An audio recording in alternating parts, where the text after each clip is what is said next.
मेरा नाम मोहम्मद साबरी है और मैं अभी 9th क्लास में हूँ।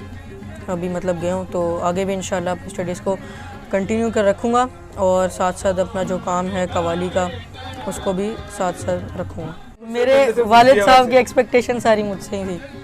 वो जब सबको कहते थे कि एक होता है गद्दी नशीन, तो वो कहते थे ये मेरा गद्दी नशीन है, मुझे कहते थे। उसके बाद घर जाके बड़े भाई के साथ थोड़ी बहुत आधे एक घंटे की प्रैक्टिस कर लेते हैं हम लोग तीनों भाई मिलके।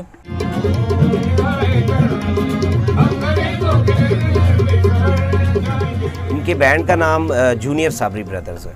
मेरे पास ये 2 से 3 घंटे प्रैक्टिस करते हैं हफ्ते में 3 से 4 दिन, और इस बैंड को जो लीड कर रहे हैं वो मुजद्दिद अमजद साबरी हैं, जो अमजद साबरी साहब के बड़े साहबजादे हैं।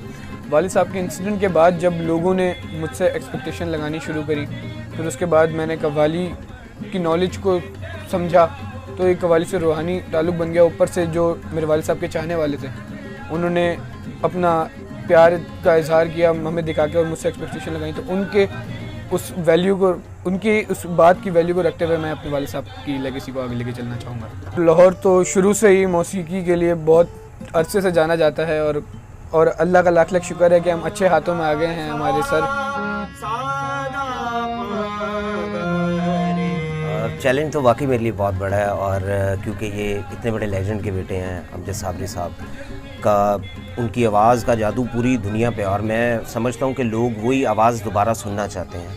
और इन बच्चों में माशाल्लाह वो टैलेंट है कि जिस तरह से ये मेहनत कर रहे हैं अपनी आवाज़ के ऊपर, अपने काम के ऊपर, जिस तरह ये स्ट्रगल कर रहे हैं तीनों भाई मिलके, और मैं समझता हूँ कि एक दिन आएगा कि जिस तरह इनके वालिद साहब को लोग प्यार करते हैं ऐसे ही इन्हें भी करेंगे।